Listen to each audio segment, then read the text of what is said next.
श्रीमद् भागवतम पंचम स्कंद 18वें अध्याय से हम पाठ कर रहे हैं, जहाँ जम्बूद्वीप के निवासी भगवान की प्रार्थनाएं कर रहे हैं।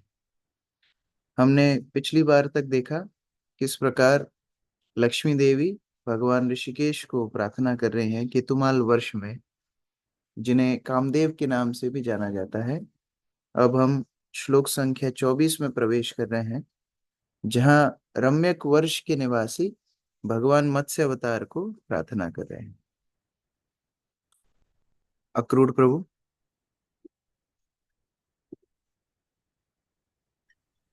श्लोक नंबर 24 अनुवाद। श्री सुखदेव गोस्वामी ने आगे कहा, रम्यक वर्ष में पिछले मनवर तक चाक्षुष के अंत में पूर्ण पुरुषोत्तम भगवान मत्स्य रूप में प्रकट हुए, जहाँ के अधिपति वेवस मनु है। वेवस मनु आज भी मत्स्य भगवान की आराधना शुद्ध भक्ति में करते हैं और निम्नलिखित मंत्र का जप करते हैं। हम्म। ओम नमो भगवते मुख्य तमाय नमो सत्वाय प्राणायुज से सहसे बलाय महामतस्याय नमः इति। तो ये वैवस्वत मनु भगवान मत्स्य अवतार को प्रार्थना कर रहे हैं। बड़ी सुंदर प्रार्थना है, आगे हम लोग देखेंगे। प्रतिभा माता जी पढ़िए। हरे कृष्ण प्रभु जी, दंडवत प्रणाम। मैं शुद्ध सत्व स्वरूप पूर्ण पुरुषोत्तम भगवान को नमस्कार करता हूँ। वे प्राण, शारीरिक शक्ति, वैदिक शक्ति तथा इंद्रियों की शक्ति के मूल स्रोत है। समस्त अवतारों में प्रकट होने वाले महत्वावतार है। मैं पुनः उनको नमस्कार करता हूँ। हम्म। तो तात्पर्य।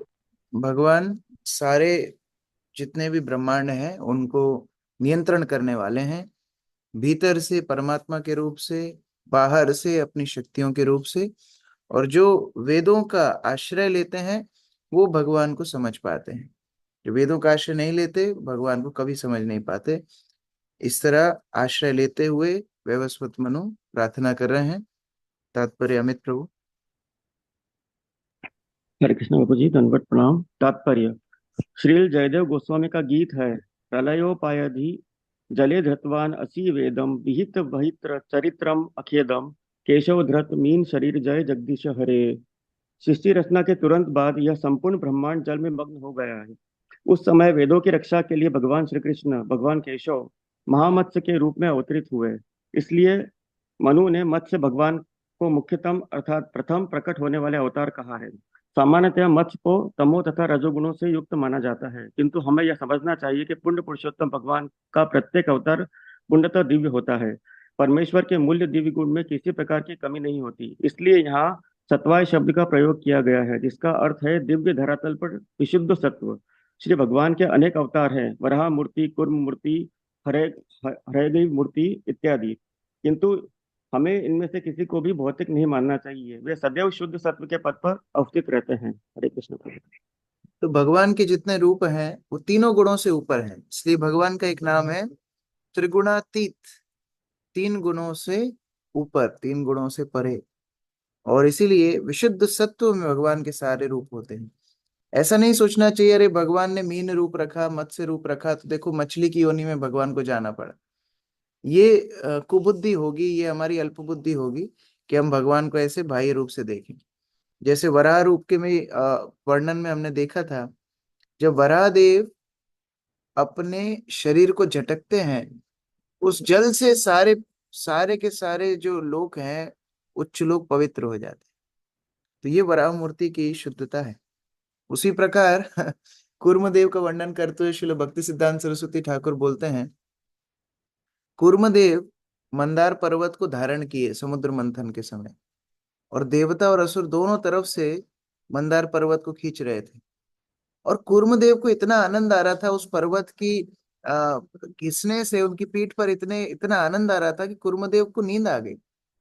तो भक्ति सिद्धांत सरस्वती ठाकुर बोलते हैं, यदि कोई अपने आप को अवतार सोचता है या कोई अपने आप को भगवान जैसा समझता है, उसको पकड़ के उसकी पीठ के ऊपर एक बड़ा से पत्थर रख के उसको घिसना चाहिए।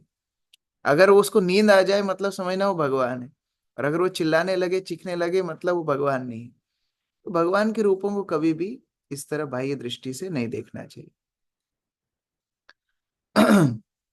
अंतर्बहिश्चाखिल लोकपालकै दृष्टरूपो विचरसीरुष्वना स ईश्वरस्त्वं यैदं वशेनयम् नाम्ना जथा दारुमयीं नरः स्त्रियम्। गौरी शंकर प्रभु। हे ईश्वर, जिस प्रकार एक नटखट पुतलियों को तथा पति अपनी पत्नी को वश में रखता है, उसी प्रकार आप इस ब्रह्मांड की समस्त जीवात्माओं को, चाहे वे ब्रह्मांड हो या क्षत्रिय, वैश्य अथवा शूद्र, अपने वश में रखने वाले हैं। यद्यपि आप जन जन के हृदय के भीतर परम साक्षी के रूप में और उनके बाहर भी निवास करते हैं, किंतु समाज, जाति तथा देश के तथाकथित नेता आपको समझ नहीं पाते। केवल वैदिक मंत्रों की स्वर लहरियों को सुनने वाले आपको जान पाते हैं। जैसे कठपुतली का खेल दिखाने वाला कठपुतलियों को नचाता है, उसी प्रकार सूत्रधार आप हैं। सारे वर्ण, सारे आश्रम, सारी भौतिक प्रकृति आप ही नियंत्रण करते हैं। सभी के हृदय में आप निवास करते हैं, और जितना कुछ ये हम देख रहे हैं सब कुछ आपके अधीनस्थ है।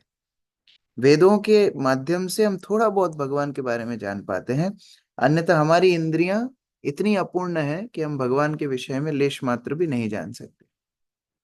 आरती माता जी। तात्पर्य: श्री भगवान अंतर्बहि अर्थात सबों के भीतर और बाहर विद्यमान रहते हैं। भगवान की माया से जनित भ्रम को जीतकर उनकी अंतः तथा बहि उपस्थिति अनुभव की जा सकती है। श्रीमद् भागवतम में श्रीमती कुंती देवी ने बताया कि इस जगत में श्री कृष्ण नटो नाट्य धरो यथा नाटक के नट की भांति प्रकट होते हैं। भगवत गीता में श्री कृष्ण कहते हैं, ईश्वर सर्वभूतानां हृदयेषु अर्जुन तिष्ठति। हे अर्जुन, ईश्वर प्राणी मात्र के हृदय में स्थित है। ईश्वर प्रत्येक के हृदय में और इसके बाहर भी वास करते हैं। हृदय के भीतर से वे परमात्मा हैं जो निर्देशक तथा साक्षी तुल्य हैं। यद्यपि ईश्वर हमारे हृदयों में वास करते हैं, किंतु फिर भी अज्ञानी कहते फिरते हैं कि मैं ईश्वर को नहीं देख सकता हूँ, मुझे उनके दर्शन कराओ। प्रत्येक प्राणी पूर्ण पुरुषोत्तम भगवान के वश में उसी प्रकार है जिस प्रकार नाचने वाली कठपुतलियां नट के वश में रहती है, अर्थात जैसे पति के वश में पत्नी। स्त्री की उपमा पुतली दारूमयी से की गई है, क्योंकि वह पराधीन है, अर्थात मनुष्य उस पर सदैव शासन करता है। तो भी झूठी प्रतिष्ठा वश स्त्रियों का एक वर्ग स्वतंत्र रहना चाहते हैं। स्त्रियां तो स्त्रियां, समस्त जीवात्माएं प्रकृति है, अतः वे भगवान पर आश्रित है। जैसा कि श्री कृष्ण ने भगवत गीता में स्वयं कहा है, अपरिमेयन्तस्त्वन्यां प्रकृति विद्धि में पराम। जीवात्मा कभी भी स्वतंत्र नहीं है, सभी दशाओं में वह भगवान की कृपा पर आश्रित है। भगवान ने मानव समाज को ब्राह्मण, क्षत्रिय, वैश्य तथा शूद्र इन वर्णों में विभाजित किया और आदेश दिया कि अपने अपने वर्ण के नियमों का पालन करें। इस प्रकार समाज के सभी सदस्य सदैव परम पुरुष के वश में रहते हैं। फिर भी कुछ मूर्ख लोग ईश्वर को की सत्ता को नकारते हैं। आत्म साक्षात्कार का अर्थ है भगवान की तुलना में अपनी अधीनस्थ स्थिति को समझना। जब मनुष्य को यह ज्ञान प्राप्त हो जाता है तो वह श्री भगवान की शरण ग्रहण करता है और माया के चुंगल से छुटकारा पा लेता है। दूसरे शब्दों में, जब तक मनुष्य भगवान के चरण कमलों में आत्मसमर्पण नहीं कर देता, तब तक माया उसे विभिन्न रूपों में वशीभूत करती रहेगी। इस भौतिक जगत में कोई इससे इनकार नहीं कर सकता कि वह वश में है। भगवान नारायण इस भौतिक जगत से परे हैं और वही सबको वश में रखते हैं। इस वैदिक मंत्र से इसकी पुष्टि होती है, एको ह वै नारायण आसीत। मूर्ख लोग नारायण को सामान्य भौतिक जगत के धरातल पर मानते हैं। वे जीवात्मा की प्राकृतिक स्वाभाविक स्थिति से परिचित नहीं है, इसलिए वह दरिद्र नारायण, स्वामी नारायण या मिथ्या नारायण जैसे शब्द गढ़ लेते हैं। किंतु नारायण वास्तव में सबों के परम नियंता है। यही ज्ञान आत्म साक्षात्कार है। तो ऐसे कई तथाकथित विचारक हैं, ऐसे कई तथाकथित गुरु साधु हैं जो जीव को भगवान बताते हैं, या कोई गुरु को भगवान बताते हैं, या कोई प्रकृति को भगवान बताते हैं, बट भगवान तो इन सब के परे हैं, जो सूत्रधार के माध्यम से सारी सारी प्रकृति को नियंत्रण में रखे। कुंती देवी सुंदर प्रार्थनाएं करती हैं, हे भगवान, आपकी योग माया ने आपके स्वरूप को ढक रखा है। या प्रभुपाद और स्पष्ट बताते हैं, भगवान को नहीं ढक रखा, हमारी दृष्टि को ढक रखा है। जैसे बादल हमारी दृष्टि को ढकता है, हम सूर्य को नहीं देख पाते हैं, बादल सूर्य को कभी नहीं ढक सकता है। उसी प्रकार माया के वशीभूत हम जीव भगवान के स्वभाव को नहीं समझ पाते, यद्यपि सर्व कारण कारणम, हर वस्तु के पीछे का कारण भगवान स्वयं है। यम लोकपाल किल मत्सराज्वरा हित्वा यतन्तोऽपि पृथक् समेत्य च पातुं न शेकुर्द्विपदश्चतुष्पदा सरिस् सरिष्पं स्थाणु यदत्र दृश्यते। रेखा माता जी।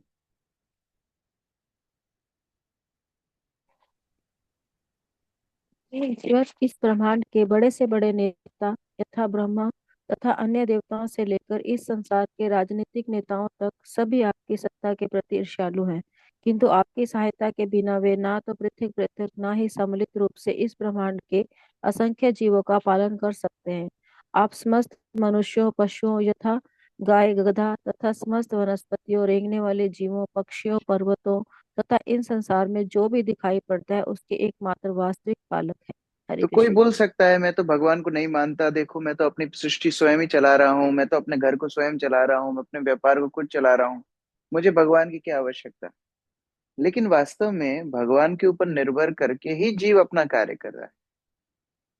स्वतंत्र रूप से जीव बहुत सारी आशाएं करता है, लेकिन बिना भगवान के सहयोग ये कुछ भी सिद्ध नहीं कर पाता।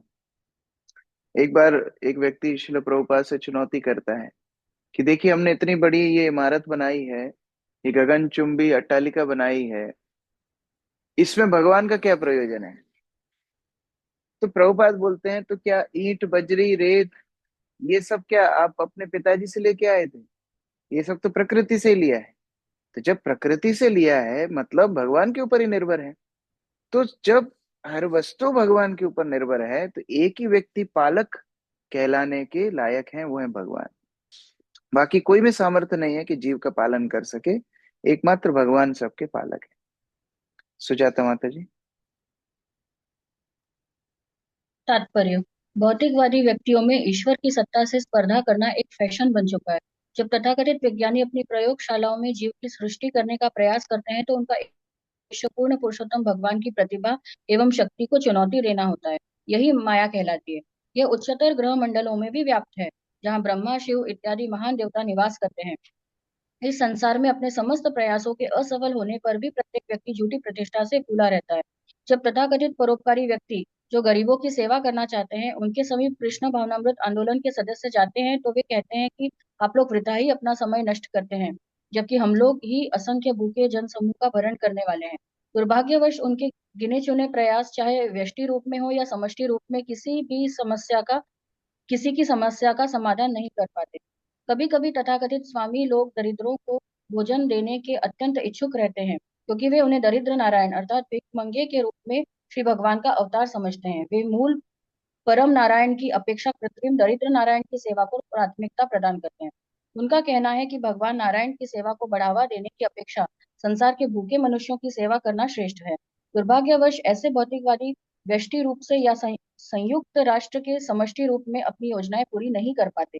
सत्य तो यह है कि करोड़ों मनुष्यों पशुओं पक्षियों तथा वृक्षों यही नहीं संपूर्ण जीवात्माओं का भरण पूर्ण पुरुषोत्तम भगवान द्वारा अकेले ही किया जाता है।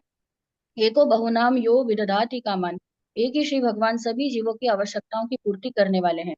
पूर्ण पुरुषोत्तम भगवान नारायण की सत्ता को चुनौती देना असुरों का कार्य है, किंतु कभी कभी भ्रामक शक्ति माया के वशीभूत होकर सुर अथवा भक्तजन भी किंग कर्तव्य विमूढ़ होकर अपने आप को संपूर्ण ब्रह्मांड का नियामक घोषित करने लगते हैं। ऐसी घटनाओं का उल्लेख श्रीमद् भागवतम के 10वें स्कंद में मिलता है, जहाँ श्रील सुखदेव गोस्वामी बताते हैं किस प्रकार ब्रह्मा और राजा इंद्र को गर्व होता है और अंत में वे भगवान श्री कृष्ण द्वारा दंडित होते हैं। तो कई लोग ऐसे अलग अलग मत देते हैं, जहाँ वो कभी अपने आप को भगवान बताते हैं, कभी अपनी परंपरा में आए हुए कोई गुरु को भगवान बता देते हैं, या फिर कोई ना कोई जीव को ही भगवान बता देते हैं, और प्रयास करते हैं कि हम ऐसे संगठन बनाएंगे जिसमें हम दरिद्रों की सेवा करेंगे, ये भी तो भगवान की सेवा है, हम इनकी मदद करेंगे, ये भी तो भगवान की सेवा है। वास्तव में इसको आप परोपकार का कार्य कह सकते हो, फिलैंथ्रोपिक वर्क बोल सकते हो, लेकिन अध्यात्म से इसका कोई लेना देना नहीं। एक चिड़िया दूसरी चिड़िया को भोजन करा रही है, उससे अध्यात्म का कोई लेना देना नहीं। एक कैदी अपनी रोटी तोड़ के दूसरे कैदी को दे रहा है, उससे उसकी सजा कटने वाली नहीं है, उससे वो जेल के बाहर आने वाला नहीं है। वास्तव में अध्यात्म मतलब है भगवान को प्रसन्न करना। और भगवान को जो हम प्रसन्न करते हैं तो अपने आप सारे जीवों के लिए हित भावना हमारे हृदय में अपने आप आती है। वो फिर परोपकार है, वो वास्तविक आध्यात्मिक परोपकार है। तो इस प्रकार से अगर कोई सोचता है कि मैं बहुत सारे अनाथालय चला रहा हूँ, या मैं बहुत सारे वृद्धाश्रम चला रहा हूँ, या मैं बहुत सारे गरीबों को रोज खाना बांटता हूँ, वो वास्तव में भगवान से ही लेके बांट रहा है और उन्हीं भगवान से द्वेष कर रहा है। अर्थात वो और बड़ा पाप कर रहा है। स्वयं को नियंता मानना बहुत बड़ा अपराध है।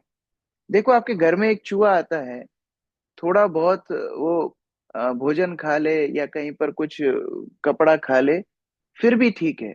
किसी दिन आके आपका कान ही खा ले, तब आप सहन नहीं करोगे। उसी प्रकार से जीव भौतिक संसार में इंद्रिय तृप्ति करे, ठीक है, लेकिन अब वो ये बोलने लगे कि मैं पालक हूं, मैं नियंता हूं, देखो मैं कितने लोगों की जीविका चला रहा हूं, मतलब वो भगवान से कंपटीशन कर रहा है, मतलब वो और बड़ी माया में है। इसलिए तथाकथित अध्यात्मवादी और बड़ी परेशानी में फंसने वाले हैं, कर्मियों से भी ज्यादा। भवान युगांतर नव उर्मि मालिनी शोनिम इमाम ओषधि विरुद्धम निधिम मया सुरुः क्रमतेज ओजसा तस्मै जगत प्राण गणात्मने नमः इति। नीतू माता जी। हरे कृष्णा प्रभु जी। हे सर्वशक्तिमान ईश्वर, कल्पांत में यह पृथ्वी जो सभी प्रकार की जड़ी बूटियों तथा वृक्षों की आगार है, जल की बाढ़ से प्रलयकारी तरंगों के नीचे डूब गई है। उस समय अपने पृथ्वी सहित मेरी रक्षा की और आपने मेरी रक्षा की, और अत्यंत वेग से आप समुद्र में भ्रमण करते रहे। हे अजन्मा, आप इस समग्र सृष्टि के वास्तविक पालन करता है, इसलिए आप इस सभी जीवात्माओं के कारण स्वरूप है। मैं आपको सादर नमस्कार करता हूँ। हरे कृष्ण प्रभु। तो ये हम लोग जानते हैं, प्रलय के समय पर भगवान सप्त ऋषियों को, जो औषधियों के बीज हैं उनको, और सभी जो प्रकृति सृष्टि चलाने के लिए उपयोगी सामग्री है उसकी रक्षा करते हैं। यहाँ पर वही प्रार्थना की जा रही है। छोटे से मत्स्य अवतार के रूप में आते हैं, और जैसे जैसे उनको बड़े बड़े स्थान पे रखा जाता है उतना ही आकार ले लेते हैं। जब समुद्र में रखा जाता है समुद्र से ही विशाल हो जाते हैं, और सारे इन महत्वपूर्ण वस्तुओं की रक्षा करते हैं। वही स्मरण करके यहाँ पर प्रार्थना की जा रही है। आशा माता जी। तात्पर्य। विशाल व्यक्ति ये नहीं समझ पाते हैं कि ईश्वर कितने आश्चर्यजनक रूप से इस ब्रह्मांड की सृष्टि, उसका पालन और फिर संहार करते हैं। किंतु ईश्वर के भक्तजन इसे अच्छी तरह समझते हैं। वे ये देख पाने में समर्थ हैं कि इस भौतिक प्रकृति के अद्भुत कार्यों के पीछे कैसे ईश्वर का हाथ है। श्रीमद् भगवत गीता में भगवान श्री कृष्ण कहते हैं, मैं अध्यक्षेण प्रकृति सूयते सचराचरम हेतु नानेन कौन्तेय जग परिवर्तते। हे कुंती पुत्र, ये भौतिक प्रकृति मेरी अध्यक्षता में कार्य करती है और संपूर्ण चर और अचर प्राणियों को रचती है। इसके अनुसार इस जगत का बारंबार सृजन और संहार होता है। प्रकृति के समस्त विस्मयकारी परिवर्तन पूर्ण पुरुषोत्तम भगवान के निरीक्षण में घटित होते हैं। ईर्ष्यालु व्यक्ति इसे नहीं देख पाते, किंतु जो भक्त हैं वे विनम्र और अशिक्षित होने पर भी प्रकृति की इन क्रियाओं के पीछे से भगवान के हाथ को देख पाते हैं। इस प्रकार भगवान केवल प्रकृति के चलते चलते ही सबके पालक और रक्षक नहीं है, प्रलय काल में भी भगवान रक्षा करते हैं, जिसका सामर्थ्य तो किसी के अंदर वैसे भी नहीं है। तो हमारा कंपटीशन भगवान से कभी हो ही नहीं सकता। बड़ी सुंदर प्रार्थनाएं मनु यहाँ पर कर रहे हैं मत्स्य अवतार को। अगली प्रार्थनाएं हैं हिरण्यमय वर्ष में कूर्मदेव को। ये सुंदर प्रार्थनाएं अभी आर्यमा नाम के भक्त कर रहे हैं। आइए इनको भी पाठ करते हैं। शोभा माता जी पढ़िए। हरे कृष्णा। श्री सुखदेव गोस्वामी आगे बोले, हिरण्य वर्ष में भगवान श्री विष्णु कच्छप कूर्म शरीर रूप में निवास करते हैं।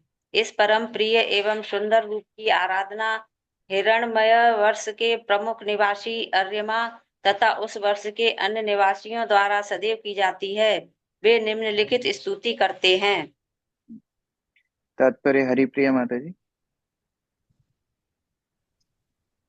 इस श्लोक में प्रियतम सर्वाधिक प्रिय अत्यंत महत्वपूर्ण शब्द है। प्रत्येक भक्त भगवान के किसी विशेष रूप को ही अपना प्रिय समझता है। कुछ सौंदर्य प्रेमी नास्तिक विचारधारा के कारण ऐसा सोचते हैं कि भगवान के कूर्म, शुक्र तथा मत्स्य अवतार अति सुंदर नहीं हैं। वे ये नहीं समझ पाते कि भगवान का प्रत्येक रूप अत्यंत तेजवान है। चूंकि उनके ऐश्वर्यों में से अनंत सौंदर्य एक है, अतः भगवान के समस्त अवतार अत्यंत सुंदर हैं और भक्त लोग उसकी सराहना करते हैं। किंतु जो भगवान के भक्त नहीं है, वे श्री कृष्ण के अवतारों को सामान्य संसारी प्राणी मानते हैं। फलतः वह सुंदर तथा असुंदर में अंतर पाते हैं। प्रत्येक भक्त भगवान के किसी एक विशेष रूप को पूजता है, क्योंकि वह उसी रूप में उन्हें देखना चाहता है। ब्रह्म संहिता 533 में कहा गया है, अद्वैतम अच्युतम अनादि अनंत रूपम आद्यम पुराण पुरुषम नव यौवनम च। भगवान का परम सुंदर रूप सदैव यौवन पूर्ण रहता है। विशिष्ट संप्रदाय के सेवक उसी रूप को परम सुंदर मानकर निरंतर भक्ति करते हैं। हरे कृष्ण। अब देखिए, भगवान के रूपों की बात हो रही है। सामान्यतः हम किसी व्यक्ति को सुंदर तब मानते हैं जब उसका एक तो रंग बड़ा साफ हो, दूसरा उसका बॉडी पोस्चर एकदम स्ट्रेट हो, तीसरा उसने अच्छे कपड़े पहने हो। सामान्यतः पहली दृष्टि में उसी व्यक्ति को हम बड़ा आकर्षक सुंदर मानते हैं। लेकिन अब ये तीनों ही गुण भगवान के अंदर नहीं है। हम सर्वाकर्षक भगवान श्री कृष्ण की बात भी करें तो कपड़ों के नाम पर एक लंगोट पहनते हैं, मुकुट लगाते नहीं है, एक पंख मोर का सिर में लगा लेते हैं। और अगर पोस्चर का बात करें तो 3 जगह से टेढ़े हैं, त्रिभंग रूप है। और अगर रंग का बात करें तो रंग भी उनका सांवला है, तो भी वो सर्वाकर्षक है। इसका अर्थ ये है कि भगवान जिस भी रूप में आए वो सच्चिदानंद रूप है। हम बाह्य दृष्टि से जो विचार रखते हैं सुंदर और आ, आ, आकर्षक का, वो भगवान के ऊपर लागू नहीं होता। भगवान कूर्म रूप में आए, वराह रूप में आए, मत्स्य रूप में आए, हैग्रीव रूप में आए, जिस भी रूप में आए सर्वाकर्षक है। तो उस प्रकार से यहाँ पर सुंदर कुर्म अवतार का प्रार्थना हो रही है। यहाँ पर मंत्र है, ओम नमो भगवते अकुपराय सर्वसत्व गुण विशेषणायनो पलक्षिता स्थानाय नमो वर्षमणे नमो भूमने नमो नमो अवस्थानाय नमस्ते। विनोद प्रभु। हरे कृष्ण प्रभु जी, दंडवत प्रणाम। हे प्रभु कक्षप स्वरूप, आपको मेरा सादर नमस्कार है। आप समस्त दिव्य गुणों के आधार हैं। आप भौतिकता से पूर्णता हैं, पूर्णता रहित तथा शुद्ध सत्य में स्थित हैं। आप जल में विचरण करते रहते हैं, किंतु कोई आपकी स्थिति का पता नहीं लगा पाता। अतः मैं आपको सादर नमस्कार करता हूँ। अपनी दिव्य स्थिति के कारण आप भूत, वर्तमान तथा भविष्य से बंधे नहीं रहते।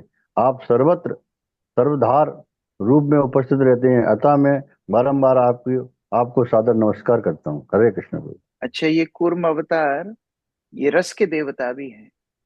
जब शिला भक्ति सिद्धांत सरस्वती छोटे थे, भक्ति विनोद ठाकुर ने कूर्म शिला उनको पूजा करने के लिए दी थी।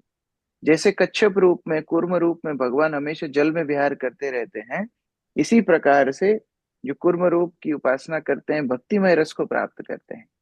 तो इस प्रकार यहाँ भगवान को तीनों भूत, वर्तमान, भविष्य से ऊपर, सभी से अभिज्ञ, बहुत स्पष्ट रूप से दिव्य स्थिति कूर्म अवतार की यहाँ पर बीज मंत्र में बताई जा रही है। आकर्षणी माता जी पढ़िए।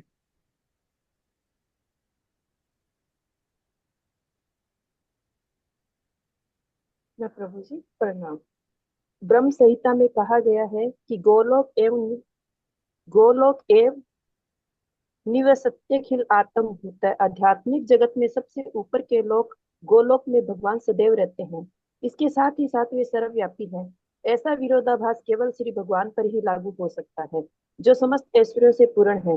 भगवान की सर्वव्यापकता की पुष्टि भगवत गीता में 18.61 की में होती है, जहाँ श्री कृष्ण कहते हैं, ईश्वर सर्वभूतानां हृदय से अर्जुन तिष्ठति। हे अर्जुन, परमेश्वर प्रत्येक प्राणी के हृदय में स्थित है। भगवत गीता में ही अन्यंतर 15.15 में कहते हैं कि सर्वस्य चाहम हृदय सन्निविष्टो मतः स्मृतिर ज्ञान मपोहनम च। मैं सब प्राणियों के हृदय में बैठा हूँ और मुझसे ही स्मृति, ज्ञान और विस्मृति होती है। अतः यद्यपि भगवान सर्वत्र विद्यमान है, किंतु वे सामान्य नेत्रों से नहीं देखे जा सकते। जैसा कि अरेमा कहते हैं, श्री भगवान अनुपलक्षित स्थान है, अर्थात उनको कोई ढूंढ नहीं सकता। यही श्री भगवान की महानता है। हरे यद्यपि कृष्ण। सर्व अवस्थान करते हैं, कुंती देवी ही बोलती हैं, अंतर भैर अवस्थितम, हे भगवान आप भीतर हैं, बाहर हैं, हर स्थान में हैं, फिर भी हम आपको देख नहीं पाते। ये हमारी सीमितता भी है और ये भगवान की उत्कृष्टता भी है। यद रूपमेतन निज माययार्पितम अर्थ स्वरूपम बहुरूप रूपितम संख्यानयस्यति अयथोपलम्भनात् तस्मै नमस्ते व्यपदेश रूपिणे। श्रुति माता जी। हे भगवान, यह विराट दृश्य अभिव्यक्ति आपकी अपनी सृजनात्मक शक्ति का प्रदर्शन है। इसके अंतर्गत अनंत रूप आपकी बहिरंगा शक्ति माया का प्रदर्शन मात्र है। अतः यह विराट रूप आपका वास्तविक रूप नहीं है। आपके वास्तविक रूप का दर्शन तो केवल दिव्य भावना भावित भक्तजन कर सकते हैं, अन्य कोई नहीं। इसलिए मैं आपको सादर नमस्कार करता हूँ। तो कई बार लोग सोचते हैं कि अरे ये जो भगवान के जो अवतार है ना, ये तो भौतिक रूप ही है, वास्तविक भगवान की शक्ति देखनी है तो प्रकृति को देखो। लेकिन ये सत्य नहीं है, उल्टा है। भगवान की प्रकृति भगवान की बहिरंगा शक्ति है, और ये जो भगवान के अवतार हैं ये आंतरिक शक्ति, भगवान की अंतरंगा शक्ति के रूप हैं। इसीलिए जो लोग ये सोचते हैं कि विराट रूप या प्रकृति का जो ये सारी शक्ति हमको दिख रही है ये सर्वे सर्वा है, वास्तव में ये सत्य नहीं है। ये तो केवल अल्प बुद्धि लोगों की कंक्लूजन है। लेकिन भगवान का दिव्य रूप केवल भक्तों के लिए उपलब्ध है, जो भगवान अपने भक्तों के साथ आदान प्रदान करने के लिए लेते हैं। राजीव प्रभु।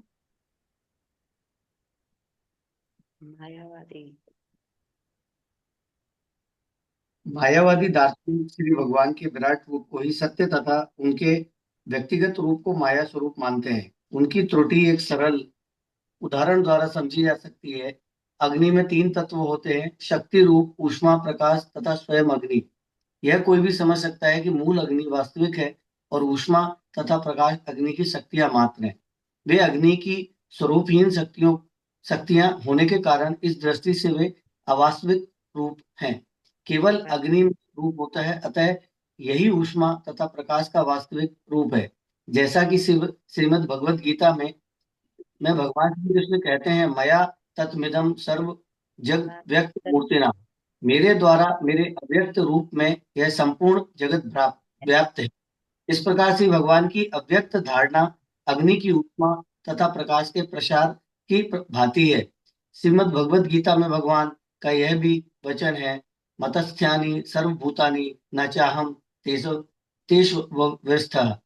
यह संपूर्ण भौतिक सृष्टि श्री भगवान कृष्ण की शक्ति पर आश्रित है, चाहे वह भौतिक हो, आध्यात्मिक या तटस्थ शक्ति हो, किंतु उनका रूप उनकी शक्ति के विस्तार में विद्यमान नहीं है। अतः वे व्यक्तिगत रूप में उपस्थित नहीं है। परमेश्वर की शक्ति का यह अकल्पनीय विस्तार अचिंत्य शक्ति कहलाता है। अतः बिना भक्त बने कोई भी श्री भगवान के वास्तविक रूप को नहीं जान पाता। हम सामान्यतः भी अपने स्वरूप के बारे में या अपने घर के बारे में या अपने परिवार के बारे में अपने स्वजनों को ही बताते हैं, मित्रों को ही बताते हैं। कोई राह चलते राहगीरों को अपने विषय में नहीं बताते हैं। उसी प्रकार भगवान भी अपने रूप, अपने ऐश्वर्य, अपने धाम, ये सब अपने भक्तों के साथ ही बताते हैं, अन्यथा ये सब हमारी दृष्टि से अगोचर है। जरायुजम स्वेदजम अंडोदिभीदम चराचरम देवर्षि पितृभूतम अनेन्द्रियम दौखम क्षितिशैल सरित समुद्रा द्वीपा ग्रहार्क्षेति अभिधेय एका। मनीषा माता जी। हे प्रिय प्रभु, आप अपनी विविध शक्तियां अनगिनत रूपों में प्रदर्शित करते हैं, जैसे कि गर्भ से अंडे से तथा श्वेत से उत्पन्न होने वाली जीव, धरती से पौधों एवं वृक्षों के रूप में विकसित होने वाली जीव, देवता, विद्वान, ऋषि मुनियों तथा पितरों पितरों पितरों सहित जड़ तथा अजर सारे जीव, बाह्याकाश, स्वर्गलोक सहित उच्चतर ग्रहमंडल एवं पर्वत, नदियां, महासागरों तथा द्वीपों सहित पृथ्वी ग्रह इत्यादि। तो दोनों की बात हो रही है, चर और अचर दोनों प्रकार के जीव। 4 प्रकार के जीव बताए गए हैं। जरायुजम, जरायुजम मतलब, जरायु मतलब जो गर्भ से जन्म लेते हैं। स्वेदजम जो पसीने से जन्म लेते हैं। अंडजम जो अंडे से जन्म लेते हैं। और उद्भिदम अर्थात जो पृथ्वी से जन्म लेते हैं, जैसे पेड़ इत्यादि। तो ये चराचर सारे जीव, देवता, ऋषि, पितृलोक, भूत, यानी अलग अलग जो पंच महाभूत हैं, सारी इंद्रियां, पृथ्वी, आकाश, जल, नदियां, पहाड़, समुद्र, द्वीप, महाद्वीप, नक्षत्र, तारे, सब कुछ केवल आपसे ही प्रकट होते हैं। इस तरह प्रार्थना की जा रही है। अर्जुन प्रभु। तात्पर्य। यह श्लोक ब्रह्म सत्यम जगन मिथ्या के सिद्धांत को पूर्णतः नकारता है, जिसके अनुसार आत्मा अर्थात ब्रह्म सत्य है, जबकि यह व्यक्त भौतिक जगत अपने विविधतापूर्ण महत् पदार्थों सहित मिथ्या असत्य है। कुछ भी मिथ्या नहीं है। एक वस्तु स्थायी हो सकती और दूसरी अस्थायी, किंतु स्थायी तथा अस्थायी दोनों ही तथ्य है। उदाहरणार्थ, यदि कोई कुछ समय के लिए क्रुद्ध हो जाता है तो कोई यह नहीं कहेगा कि उसका क्रोध असत्य है। यह केवल क्षणिक है। हमारे दैनिक जीवन में अनुभव की जाने वाली प्रत्येक वस्तु इसी प्रकार की है। यह क्षणिक होती है, फिर भी सत्य होती है। इस श्लोक में विभिन्न स्रोतों से आए हुए नाना प्रकार के जीवात्माओं का सुस्पष्ट वर्णन मिलता है। इनमें से कुछ गर्भ से उत्पन्न होते हैं और कुछ, जैसे कुछ कीट, मनुष्य के पसीने से उत्पन्न होते हैं। अन्य अंडे से उत्पन्न होते हैं और कुछ पृथ्वी से अंकुरित होते हैं। जीवात्मा अपने पूर्व कर्मों के अनुसार विभिन्न परिस्थितियों में जन्म लेता है। यद्यपि जीवात्मा का शरीर भौतिक होता है, किंतु यह कभी मिथ्या नहीं होता। यह किसी भी व्यक्ति को स्वीकार्य नहीं होगा कि चूंकि मनुष्य का भौतिक शरीर मिथ्या है, इसलिए हत्या की कोई प्रतिक्रिया नहीं होगी। हमारे अस्थायी शरीर हमें अपने कर्मों के अनुसार दिए गए, और इसी शरीर से हमें जीवन की वेदनाओं और आनंदों को भोगने के लिए रहना होता है। हमारे शरीर मिथ्या नहीं कहे जा सकते। हाँ, वे अस्थायी अवश्य है। दूसरे शब्दों में यह कहा जा सकता है कि श्री भगवान की शक्ति स्वयं श्री भगवान की भांति स्थायी है। भले यह शक्ति कभी प्रकट रहे तो कभी अप्रकट रहे। जैसा कि वेदों में सार रूप में कहा गया है, सर्वम खलविदम ब्रह्म, प्रत्येक वस्तु ब्रह्म है। तो भगवान की शक्तियां भी भगवान की तरह ही शाश्वत हैं। अब भगवान भौतिक जगत को कुछ समय के लिए प्रकट रखते हैं, कुछ समय के लिए प्रलय कर देते हैं, ये उनकी इच्छा है। लेकिन ये बोलना कि ये सब मिथ्या ही है, ये सब झूठी है, ये सच नहीं है। क्योंकि भगवान यदि सत्य है तो उनसे निकली हर वस्तु सत्य है। यस्मिन्न संख्ये विशेष नाम रूपाकृतौ कवि भी कल्पितेयम संख्यायया तत्त्वदृशा पनीयते तस्मै नमः सांख्य निदर्शनाय इत्येति। मृणालिनी माता जी पढ़िए। जी प्रभु जी। हे प्रभु, आपका नाम, रूप तथा आकृति असंख्य रूपों में अभिव्यक्त होते हैं। निश्चित रूप से यह नहीं कहा जा सकता कि आप कितने रूपों में विद्यमान हैं। फिर भी आपके स्वयं के अवतार कपिल देव जैसे मुनियों ने इस विराट जगत में 24 तत्व निश्चित किए हैं। अतः यदि कोई सांख्य दर्शन में रुचि रखता है तो उसे चाहिए कि विभिन्न सत्यों को वह आपसे सुने। दुर्भाग्यवश जो आपके भक्त नहीं है, वो केवल तथ्यों की गणना कर पाते हैं, किंतु आपके वास्तविक रूप से अनजान रहते हैं। मैं आपको सादर नमस्कार करता हूँ। हरे कृष्ण। वास्तव में हमने पहले भी पढ़ा था, यदि कोई वैज्ञानिक इतना समर्थ हो जाए कि सारी जगत के कणों की गिनती कर ले, सारे एक एक एटम गिनती कर ले, सूर्य की किरणों को गिनती कर ले, वो भी संभव है। लेकिन भगवान के गुणों को गिनना यह संभव है। तो ये भक्तों को ये भी पता होना चाहिए कि जब भगवान का गुणगान करता है तो हम कितने छोटे हैं और भगवान कितने बड़े हैं। भगवान के गुणों को हम कैसे गिन सकते हैं। कुछ कुछ महान अवतार जैसे कपिल देव ने भगवान की प्रकृति के 24 गुण गिने हैं, लेकिन वो भगवान ने केवल संकेत किया है कि हाँ इतने गुण हैं। अन्यथा अनंत अनंत भगवान और उनकी अनंत अनंत शक्ति उनको गिनना हमारे लिए संभव नहीं है। प्रफुल्ल प्रभु। लाखों करोड़ों वर्षों से दार्शनिक तथा वैज्ञानिक संपूर्ण विश्व स्थिति का भिन्न भिन्न तरीकों से सिद्धांत बनाने और गणना करने का प्रयास करते रहे हैं, किंतु नामधारी वैज्ञानिक या दार्शनिक की काल्पनिक शोध उसकी मृत्यु के साथ ही अवरुद्ध हो जाती है और प्रकृति के नियम उसके कार्य से प्रभावित हुए बिना अबाध गति से चलते रहते हैं। भौतिक सृष्टि में अरबों वर्षों तक परिवर्तन होते रहने के पश्चात संपूर्ण ब्रह्मांड विलीन हो जाता है और अप्रकट हो जाता है। प्रकृति में निरंतर परिवर्तन तथा विनाश भूत्वा भूत्वा प्रलीयते अनवरत रूप से चलते रहते हैं। तो भी भौतिक विज्ञानी जन प्रकृति के मूलाधार पूर्ण पुरुषोत्तम भगवान को जाने बिना प्राकृतिक नियमों का अध्ययन करना चाहते हैं। श्रीमद् भगवद गीता 9.10 में भगवान श्री कृष्ण कहते हैं, मैं दक्षिण प्रकृति सूते सत चराचरम हेतु नानेन कौन्ते जगत अप जगदी परिवर्तते।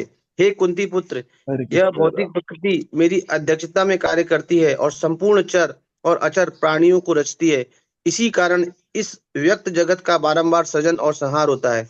यह भौतिक सृष्टि अभी व्यक्त है, लेकिन अंततः इसका संहार हो जाएगा और वह लाखों वर्षों तक सुषुप्त अवस्था में रहेगी और अंत में उसका पुनः सृजन होगा। यही प्रकृति का नियम है।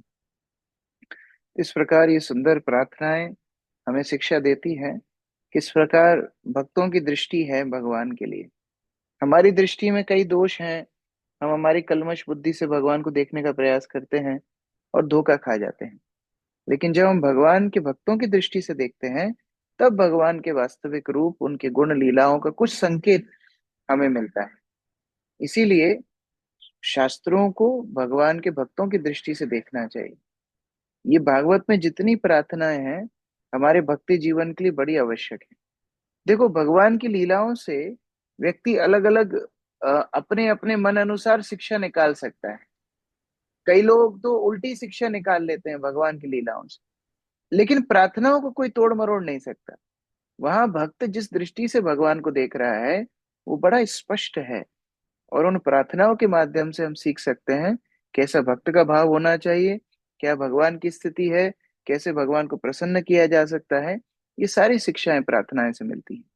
तो बहुत हम कृतज्ञ हैं सुखदेव गोस्वामी के, जो एक एक अवतार के लिए जो भक्तों का भाव है वो कितनी विस्तार से हमें सुना रहे हैं। अभी तक हमने इलाव्रत वर्ष में संकर्षण की प्रार्थनाएं सुनी, हयग्रीव भगवान की प्रार्थनाएं सुनी, भगवान नृसिंहदेव की प्रार्थनाएं सुनी, भगवान ऋषिकेश की प्रार्थनाएं सुनी, भगवान मत्स्य और भगवान कूर्म की प्रार्थनाएं सुनी। आगे हम भगवान वराहदेव, भगवान नर नारायण की प्रार्थनाएं भी सुनेंगे। बहुत ध्यान से हमको इसका पाठ करना चाहिए। हरे कृष्ण। ग्रंथराज श्रीमद् भागवतम की जय, श्री प्रभुपाद की जय। यस, हंसराज प्रभु। हरे कृष्ण प्रभु जी, धन्यवाद प्रणाम। यस, धन्यवाद प्रभु जी। मेरा क्वेश्चन था, पसीने से कौन जन्म लेता है प्रभु? कई कीड़े, कई मकोड़े, इनके पसीने से जन्म होता है, तो उनको स्वेदजा बोला गया है। जैसे हम एक और पौराणिक कथा भी सुनते हैं कि माता पार्वती ने अपने पसीने से गणेश को जन्म दिया, तो वो भी एक स्वेदजा कैटेगरी में माना गया है। जी जी। तो एक और प्रश्न प्रभु जी, ये पितृ क्या होते हैं प्रभु? पितृ अर्थात एक योनि है। कई बार हमने इसके ऊपर चर्चा भी की है। पितृ अर्थात जो जीवात्माओं को कुछ समय के लिए स्वर्ग नरक में जाने के लिए थोड़ा ट्रेनिंग की आवश्यकता होती है, पितृलोक में रखा जाता है। तो उनका उद्धार अटका हुआ है, ना तो वो भगवत धाम गए, ना अभी अगले जन्म में गए, तो पितृ योनि में रखे जाते हैं। तो भूत योनि कहा जाता है प्रभु जी? नहीं, पितृलोक में अपना एक शरीर, उनको पितृलोक पितृ शरीर मिलता है। और भूत योनि अर्थात है जहां जीवात्मा को स्थूल शरीर नहीं मिलता, वो केवल अपने सूक्ष्म शरीर में रहता है और उसकी वासनाओं को पूर्ण करने के लिए बड़ा प्रयास करता है, लेकिन स्थूल शरीर नहीं है। ये जो हार्ड मास का शरीर आप देख रहे हैं ये नहीं है, तो वो इंद्रिय भोग नहीं कर पाता, तो बड़ा कष्टप्रद जीवन है। तो पितृलोक में इंद्रिय भोग कर पाते हैं प्रभु जी? हाँ, पितृलोक में जब तक उनके वंशज उनके लिए पिंडदान करते हैं, उनको वहां पर इंद्रिय भोग मिलता है। जब पिंडदान बंद हो जाता है, उनको भोग नहीं मिलता, उनको वहां से बाहर निकाल दिया जाता है। ये अंतर है। अच्छा। और एक और क्वेश्चन, ब्रह्म क्या है? हाँ, ब्रह्म ब्रह्म ब्रह्म ब्रह्म। ब्रह्म अर्थात भगवान का निराकार स्वरूप, उसको बोलते हैं ब्रह्म। निराकार जितनी शक्तियां आप आसपास भगवान की देख रहे हैं, चराचर जगत में, आध्यात्मिक जगत में जो प्रकाश है, ये सारी शक्तियों को अगर एक शब्द में बोलें तो वो है ब्रह्म, भगवान का निराकार स्वरूप। निराकार स्वरूप। अच्छा प्रभु जी, अपने भगवान का सर्वव्यापी अवतार हम भौतिक जगत के किस उदाहरण से देख सकते हैं प्रभु जी? भगवान का स्वरूप किस रूप से देख सकते हैं? नहीं, भौतिक मतलब सर्वव्यापी, जब भगवान बोलते हैं कि मैं सर्वव्यापी हूँ, हाँ, तो भौतिक संसार के किस उदाहरण से हम उसको समझ सकते हैं प्रभु जी? हर वस्तु से देख सकते हैं। जैसे मानो आप आकाश देखते हो, आकाश जी। सर्वव्यापी है, हर स्थान में कुछ ना कुछ गैप रहता है। आप कितना ही सेल का स्ट्रक्चर पढ़ो, एटम का स्ट्रक्चर पढ़ो, वहां भी बीच में गैप है, 2 इलेक्ट्रॉन के बीच में भी हाँ, गैप है। मतलब आकाश ये पैम। सर्वव्यापी है, ये भगवान की एक जी जी। शक्ति। हम वायु को देखते हैं, कितना ही जी आप प्रयास करो, वायु हर जगह पर रहती है, तो वायु सर्वव्यापी है। प्रकाश, आप कितने ही जगह पर जाइए, कहीं ना कहीं प्रकाश की एक किरण आएगी ही आएगी, तो वो सर्वव्यापी है। तो हर वस्तु से आप भगवान की सर्वव्यापी शक्तियों को देख सकते हैं। जी जी। धन्यवाद प्रभु जी। हरे कृष्णा। दंडवत प्रणाम। परमेश्वरी माता जी। हरे कृष्णा प्रभु जी, दंडवत प्रणाम। प्रभु जी, ये जो अभी अर्यमा के बारे में हमने पढ़ा, जो प्रार्थनाएं कर रहे हैं, ये अर्यमा वही हैं जो यमराज की पोजीशन भी लेते हैं? मुझे उतना अभी स्मरण नहीं आ रहा है, मुझे चेक करना पड़ेगा। ओके, ठीक है, it's okay. Hare, thank you. Hare Krishna. Manisha माता जी। हरे कृष्ण प्रभु जी। धन्यवाद। प्रभु जी, जैसे जो 4 युग होते हैं उनका सीक्वेंस यही है ना कि सतयुग, त्रेता, द्वापर और कलयुग। तो फिर जैसे कि जो फर्स्ट कैंटो है उसमें चैप्टर 4 में श्लोक 14 में मैं कल पढ़ रही थी, तो उसमें बताते हैं कि कभी कभी युगों में ना द्वीपायन हो जाता है, जैसे कि हाँ, बताते हैं। चतुर्युग हुआ था व्यवस्थित मनु की अभी राज्यकाल। अभी ध्यान से सुनना, ध्यान से सब सुनना। थोड़ा सा हो सकता है आपका कंसेप्ट थोड़ा सा हिले, लेकिन सत्य तो यही है। हर भगवान के जो युग का क्रम है, वो है सत्य, द्वापर, त्रेता, कली। ये क्रम है, सामान्य क्रम। पहले आता है सतयुग, फिर आता है द्वापर, नाम ही है द्वापर दूसरा, त्रेता तीसरा, और फिर कलयुग। ये सामान्य क्रम है। लेकिन ब्रह्मा जी के एक दिन में एक बार, जब जब श्री कृष्ण स्वयं अवतरण लेते हैं, ये जो अभी का क्रम चल रहा है, तभी श्री चैतन्य महाप्रभु भी अवतार लेते हैं। और इस क्रम में थोड़ा सा बदलाव हो जाता है। सतयुग के बाद त्रेता युग, उसके बाद द्वापर, और उसके बाद कली। ये केवल इस ही क्रम में होता है। इसके बाद जो सतयुग आएगा, उसमें सतयुग के बाद द्वापर, फिर त्रेता, फिर कलयुग आएगा। तो ये सामान्य क्रम है। ठीक है। तो द्वापर में फिर भगवान अवतार नहीं लेंगे, कृष्ण अवतार नहीं, नहीं होगा? हर द्वापर में भगवान कृष्ण अवतार नहीं लेते हैं, केवल ब्रह्मा जी के एक दिन में एक बार। और प्रभु जी, जैसे कि जो कई घरों में देखा है कि कछुए रखते हैं, तो क्या वो फिर पूर्व अवतार के सूचक के रूप नहीं में ही रखते नहीं नहीं नहीं, वो कूर्म अवतार का सूचक नहीं है। जो घर में कछुआ रखते हैं, या मंदिरों की चौखट पे आपने कछुआ देखा होगा, उस वो एक संकेतात्मक विषय है। उसमें ये बताया जाता है कि जब आप मंदिर में के शुभ स्थान में प्रवेश करें, तो अपने सारे इंद्रियों को खोल दें, ये उसका संकेत है। और जब माया के पास जाएं, तो जैसा कछुआ अपने आप को अंदर समेट लेता है, उसी तरह अपने इंद्रियों को अंदर समेट लें। भगवान गीता में भी उदाहरण देते हैं। तो ये उसका मतलब है। ये कूर्म अवतार की पूजा नहीं है। कूर्मशिला अलग से होती है, ब्राह्मण लोग उसकी पूजा करते हैं, वो पूरा एक अलग डिपार्टमेंट। हरे आराधना माता जी। हरे कृष्ण प्रभु जी। प्रभु जी, मेरे 2 क्वेश्चन है। फर्स्ट क्वेश्चन था कि जैसे आपने बताया ये सब भक्त लोग अलग अलग इन द्वीपों में उनकी प्रेयर करते हैं भगवान की, तो क्या ये लोग इन द्वीपों में भी रहते हैं और उनके धाम में भी निवास करते हैं? हाँ, ये मैं उस दिन बता रहा था। भगवान यहाँ पर भी एक रूप में अवस्थान कर रहे हैं और अपने धाम में भी है, क्योंकि भगवान अनंत रूप बना सकते हैं। उसी तरह भगवान अपने भक्तों को भी विस्तार करवा सकते हैं। एक उदाहरण दशम स्कंद में भी देखने के लिए मिलता है, जहाँ भगवान श्री कृष्ण ऋषि मुनियों के साथ दो भक्तों के जगह पर एक साथ जाते हैं और ऋषि मुनियों का भी विस्तार दो सेट में बना देते हैं। तो भगवान ये संभव कर सकते हैं। तो यहाँ जो भक्त लोग आप देख रहे हैं, हो सकता है भगवान ने उनको यहाँ भी रखा है, भगवत धाम में भी रखा है। इसका दूसरा एक्सप्लेनेशन भी कई वक्त देते हैं कि ऐसा नहीं है कि पूरे समय पे यहाँ रहते होंगे, बीच बीच में आते होंगे। जैसे हनुमान जी बीच में आए, हिम पुरुष वर्ष में भगवान राम की उपासना की, प्रार्थना की, फिर हो सकता है कहीं और सेवा करने के लिए चले गए, उनके लिए संभव है। तो ये भी हो सकता है, दोनों ही व्याख्या हो सकती है। और दूसरा प्रश्न ये था प्रभु जी, क्या नरसिम्हादेव ने इसी मनवंतर में अवतार लिया था या फिर किसी और दूसरे मनवंतर में? ये भी मुझे चेक करना होगा। भगवान ये एक्चुअली पूरी डिटेल्स विश्वनाथ चक्रवर्ती ठाकुर ने दी है लघु भागवतामृत ग्रंथ में, कि कौन सा अवतार ब्रह्मा के कौन से दिन में आते हैं, ये पूरी डिटेल दे रहे। तो ये सारी चीजें हमको एक बार चेक करनी होगी, कौन नरसिंहदेव इसी कल्प में आए कि कोई और कल्प में आए, चेक करना होगा।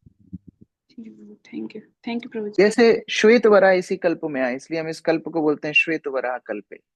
तो ऐसे कुछ कुछ जानकारी तो है, लेकिन संपूर्ण जानकारी उस ग्रंथ में सभी अवतारों की है। सरिता माता जी। हरे कृष्णा प्रभु जी, धन्यवाद प्रणाम। प्रभु जी, हयग्रीव अवतार जो हुआ है प्रभु का, वो कब हुआ तो ये मुझे समझ में नहीं आया। सृष्टि की शुरुआत में ये एक तमस नाम का राक्षस वेदों को चोरी करके लेकर के गया था। तब ब्रह्मा जी को पुनः वेद वापस देने के लिए हयग्रीव रूप भगवान ने लिया। तो एकदम सृष्टि की शुरुआत की बात, और हर बार नहीं होता है, हर सृष्टि की शुरुआत में नहीं हुआ, ये भी एक बार हुआ। थैंक यू प्रभु। प्रफुल्ल प्रभु। प्रभु हरे कृष्णा, दंडवत प्रणाम। प्रभु जैसे कल आपने एक अपना मतलब एक एक्सपीरियंस, एक अनुभव शेयर किया था, जिसमें हिज होलीनेस भक्ति चारू महाराज जो वेद व्यास के पास में, उनकी फोटो 3 महीने बाद भी मिली। तो बहुत ही एक रहस्यमय वो मेरे को मतलब वो दिखा, लगा कि कितना स्पेशल। और हम लोग हमेशा अपनी बातें करते हैं कि हमारा ये दुर्भाग्य है कि हम उनको उनसे मिल ही नहीं पाए, हम उनका दर्शन तक नहीं कर पाए, पर आपके द्वारा हम उनको उनका अनुभव हम थोड़ा थोड़ा कर पाते हैं कि आपकी चेतना में हमेशा गुरु महाराज रहते हैं। तो प्रभु जैसे जैसे हम पढ़ते भी हैं, यस्य प्रसादा भगवत प्रसादो, तो ये गुरु तत्व को लेकर प्रभु थोड़ा बताइए ना, मतलब ये गुरु तत्व जो है इसका, इसको कैसे, मतलब गुरु तत्व क्या है? और देखिए, जो आध्यात्मिक मार्ग है ये आत्मा के स्तर पे है, ये शरीर के स्तर पे नहीं है। जैसे कल हमने शिल प्रभुपाद का तिरुभाव दिवस मनाया, सारे दिन प्रभुपाद की महिमा श्रवण की, हम लोगों ने पुष्पांजलि की, प्रभुपाद के लिए हमने भजन गाए। अब हमने प्रभुपाद को कभी देखा नहीं, लेकिन प्रभुपाद के विषय में सुन के, उनके भक्तों से श्रवण करके, उनके लेक्चर सुन के, उनकी वीडियोस देख के, उनको स्मरण करके, क्या हम उनसे संबंध नहीं बना पाते हैं? यही एक प्रमाण है कि गुरु अपनी आध्यात्मिक स्थिति में हमेशा उपलब्ध रहते हैं।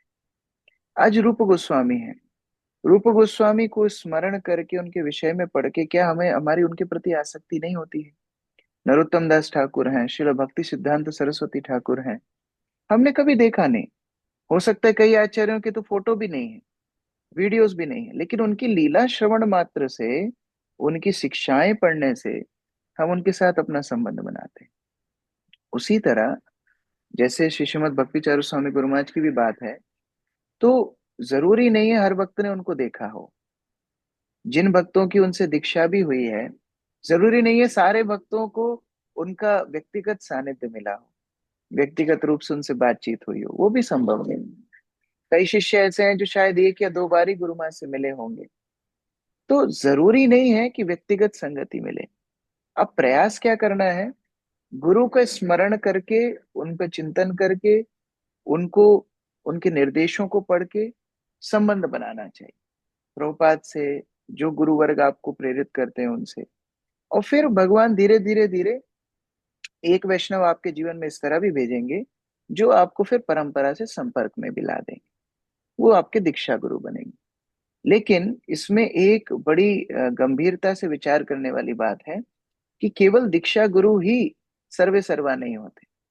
ये बड़ी भ्रांति है भक्तों के भीतर, जो ये सोचते हैं कि अच्छा हमारी दीक्षा इनसे हुई है, अभी बस यही हमारे सब कुछ है। नहीं, ये कर्मकांडियों का विचार है कि हाँ एक गुरु बनाया बस वो हमारा उद्धार कर देगा, बस हमें क्या करना है। नहीं, हमारी वैष्णव परंपरा में हम शिक्षा गुरु दीक्षा गुरु को समान सम्मान देते हैं। शिल प्रभुपाद हमारे शिक्षा गुरु हैं। हाँ, शिल प्रभुपाद को हम जितना सम्मान देते हैं हो सकता है हमारे दीक्षा गुरु को भी ना दे। उसी प्रकार से अगर कोई श्री श्रीमद् भक्ति चारू स्वामी गुरु महाराज से या कोई भी ऐसे गुरु से जिनका अभी देह त्याग कर दिया है प्रेरणा लेता है, तो वो बिल्कुल अपने गुरुवत उनको प्रेरणा स्रोत बना सकता है। उनके प्रवचन सुन सकता है, उनके विषय में पढ़ सकता है, उनके विषय में सुन सकता है, और वही प्रेरणा आपको मिलेगी जो उन भक्तों को मिली है जिन्होंने व्यक्तिगत संगति गुरु महाराज की की। क्योंकि वो सीमित नहीं है। देखो उस लीला से भी हम क्या समझ रहे हैं कि वो सीमित नहीं है। उसी प्रकार से मैंने कई भक्तों से ये अनुभव सुने हैं, वो किसी विडंबना में होते हैं, गुरु महाराज का जो डेली कोट आता है वो जब पढ़ते हैं उसमें उनको आंसर मिल जाता है। कभी वो गुरु महाराज का प्रवचन चलाते हैं, वो जो बात सोच रहे हैं जिस समस्या में, उसी का आंसर उनको उसमें मिल जाता है। कई प्रभुपाद की पुस्तक उठाते हैं, वही उत्तर उनको मिलता है जिस समस्या से वो जूझ रहे हैं। या कभी बड़ा अभिमान हो, अहंकार हो, तो वही चीज उनको मिल जाती है। जैसे मैं एक बार एक स्थान पे गया था, काफी समय हो गया, और वहां पर कई असुविधाएं हो रही थी, कुछ समस्याएं हो रही थी। और उसी दिन मैंने गुरु महाराज का एक लेक्चर चलाया, और गुरु महाराज उसमें यही बात बोल रहे थे कि we are not travelling for material comfort, we are travelling for the service of Krishna. तो ये कैसे हुआ? गुरु महाराज अभी भी उपलब्ध है, हमें केवल उस संबंध को बनाना है गंभीरता से। और जितना ये संबंध प्रगाढ़ होगा, गुरु हमेशा शाश्वत रूप से हमें प्रेरणा देते रहेंगे। अभी देखो हमारी परंपरा कितनी विचित्र है। आप व्यासदेव के बाद मध्वाचार्य का नाम देखते हैं हमारी परंपरा में। भगवान श्री कृष्ण, उसके बाद ब्रह्मा जी, नारद मुनि, व्यासदेव और मध्वाचार्य। अब जब व्यासदेव हुए और जब मध्वाचार्य हुए, दोनों में तो कई कई सालों का अंतर है, कई सैकड़ों सालों का अंतर है। तो व्यासदेव से शिक्षा लेने के लिए मध्वाचार्य स्वयं गए बद्रिका आश्रम, और जिस गंभीरता से उन्होंने प्रार्थना की, व्यासदेव साक्षात प्रकट होकर उनको शिक्षा दी। तो गुरु प्रकट होने में समर्थ हैं क्योंकि वो आध्यात्मिक स्तर पे है। अब शिष्य को उतना आध्यात्मिक रूप से गंभीर होना होगा, तब गुरु हमारे साथ आदान प्रदान कर सकते हैं। तो ऐसा कभी भी मन में विचार मत रखना कि हमारी दीक्षा गुरु महाराज से नहीं हो पाई। दीक्षा जरूरी है ही नहीं, दीक्षा होगी। कोई भी एक आध्यात्मिक जो गुरु हैं, जो प्रमाणित हैं प्रभुपाद की परंपरा में, वो आपको प्रभुपाद की परंपरा में जोड़ देंगे। वो एक औपचारिकता है, ऑफिशियल एक संबंध है, वो हो जाएगा। लेकिन अब आपके प्रेरणा स्रोत जो हैं, उनसे आप शिक्षा ले सकते हैं, ये आपके ऊपर निर्भर करता है। हम जब गुरु महाराज के साथ ट्रैवल भी करते थे, कई भक्तों को हम देखते थे कि कैसे गुरु महाराज से दीक्षा नहीं हुई है, अलग अलग सन्यासियों से दीक्षा हुई है, लेकिन उनका संबंध गुरु महाराज से इतना प्रगाढ़ था कि क्या एक शिष्य गुरु के बीच में भी क्या होगा, और गुरु महाराज भी उनको इतना प्रेम करते थे। तो उस प्रकार से बिल्कुल भी निराश नहीं होना, बड़े उत्साह से अभी भी आपके पास समय है, गुरु महाराज के प्रवचन सुनिए, उनके आप लेक्चर्स देखिए, उनके बारे में सुनिए, और वही संबंध बनाइए जो एक शिष्य का होता है। और आप वो महसूस करेंगे कि वो आपको किस तरह हर स्टेप पे प्रेरणा दे रहे हैं, हर स्टेप पे आपको मार्गदर्शन कर रहे हैं। ठीक है, थैंक यू प्रभु, थैंक यू। मनीष प्रभु। प्रभु जी दंडवत प्रणाम। मेरा प्रश्न ये था कि मृत्यु और मोक्ष में क्या अंतर होता है? मृत्यु और मोक्ष में क्या अंतर होता है? हाँ जी। मृत्यु है रेलवे स्टेशन और मोक्ष है आपका गंतव्य, उतना ही अंतर होता है। रेलवे स्टेशन पे आप जाते हो, रेलवे स्टेशन पे जाने से आप अपने गंतव्य पे नहीं पहुंचते। अब आपको सही ट्रेन चुननी होगी, सही ट्रेन चुन के आप जिस ट्रेन में बैठोगे उस गंतव्य तक आप पहुंचोगे। अब इस मृत्यु रूपी स्टेशन से कई ट्रेनें जाती हैं। एक नरक में जाती है, एक स्वर्ग में जाती है, एक सत्यलोक में जाती है, एक जानवरों की योनि में जाती है, एक भूत प्रेत की योनि में जाती है, एक मनुष्य योनि में जाती है, और एक भगवत धाम में जाती है। तो अगर आपने भक्ति अच्छे से की तो आप भगवत धाम रूपी ट्रेन में बैठ जाओगे, और उसी को मोक्ष बोलते हैं, जहाँ व्यक्ति भौतिक बंधनों से मुक्त हो जाता है। कि जैसे आखिरी समय अगर अपनी कोई तमन्ना रह गई तो हम्म अपने को फिर वापिस तो मृत्यु लोक में आना अपन भी पड़ेगा। यहीं रह जाएंगे। अगर तमन्ना अच्छा। रहेगी तो अपन भी यहीं रह जाएंगे। इसीलिए अच्छा। तो प्रयास करना है। जब तक अच्छा। आपका समर्थ है, जीते जी आप अपने आप को शोधन कीजिए, अपनी इच्छाओं को भगवान के अनुरूप कीजिए। इच्छाएं रहे बहुत अच्छी बात है, तमन्नाएं रहे बहुत अच्छी बात है, लेकिन वो तमन्नाएं भगवान के लिए हो, गुरु के लिए हो। तब फिर अच्छा। वो मोक्ष द्वारम अपावृतम, तब आपको मोक्ष द्वार मिल जाएगा। लेकिन अगर वो इच्छाएं स्वयं के लिए होंगी तो फिर बंधन का कारण बनेगी। कि जो भक्ति अपन सर कंटिन्यू कर रहे हैं और अपन सारों वेदों का भी याद रखना पड़ेगा ना इसके लिए, तो भी मोक्ष मिलेगा ना अपने को। इसने बोला वेदों को याद करना पड़ेगा? दी प्रभु जी, मेरा क्वेश्चन समझ में आया है, विचार। नहीं। जैसे मानो पेड़ है, हम्म। आपके सामने पेड़ है, पेड़ का आप फल खाते हो या पेड़ पूरे पेड़ को खा जाते हो? क्या खाते फल खाते हैं, फल खाते हो? हैं प्रभु जी। सार समझना है। भगवान गीता में बोले हैं, वेदैश्च सर्वैर अहम एव वेद्यो, वेदांत कृत वेद विद एव चाहम। वेदों का सार में हूँ, वेदों का लक्ष्य में हूँ, वेदों का रचयिता में हूँ। यदि कृष्ण को समर्पण करके अगर आप उनका नाम लो, उनके नाम में आपकी आसक्ति हो, तो बस आप सारे वेदों का सार समझ गए। तो जब हम हरे भगवान का नाम लेते हैं, हरे कृष्ण कृष्ण कृष्ण हरे हरे, हरे हरे हरे राम राम राम हरे हरे, बस ये सारे वैदिक मंत्रों का पाठ हो गया। तो इस अच्छा। प्रकार से आपको और कुछ याद रखने की जरूरत नहीं है। हरे कृष्ण प्रभु जी, दंडवत प्रणाम हूँ। श्री चैतन्य महाप्रभु बोलते हैं, या होइते सर्व सिद्धि होई बे तुम्हार। इसी महामंत्र के माध्यम से सर्व सिद्धि जीव को मिलेगी, ये विश्वास हमें होना है। हरे कृष्ण प्रभु जी। शैलजा माता जी। हरे कृष्णा माता जी हरे कृष्णा प्रभु जी, दंडवत प्रणाम। धन्यवाद। प्रभु जी, मेरा क्वेश्चन पिछली क्लास से है, जिसमें यह था कि श्रीमद् भागवतम में जैसे कहा जाता है कि है ना, हमें आसक्ति नहीं रखना चाहिए, परंतु हम लोग विवाह करते हैं, बच्चे होते हैं, तो हम आसक्ति के कैसे मतलब जीवन में व्यतीत कर सकते हैं? बच्चों को प्रेम नहीं मिलेगा तो उन पर कैसा मतलब फिर असर पड़ेगा? प्रेम और आसक्ति में बहुत अंतर होता है। देखिए, आप जब वैष्णव बनते हैं, जब आप भगवान के भक्त बनते हैं, भगवान से प्रेम करते हैं, भगवान से आसक्ति रखते हैं, तो स्वतः ही आपके हृदय में इतना प्रेम होता है कि जैसे कोई घड़े में अत्यधिक पानी भर दिया जाए, वो अपने आप बाहर झलकने लगता है। उसी तरह वो प्रेम हर जीव के लिए स्वतः आने लगता है। तो ऐसा नहीं है कि भक्त बनने का मतलब ना बच्चों को देखना, ना परिवार को देखना, ना किसी जीव के लिए कोई करुणा रखना, नहीं।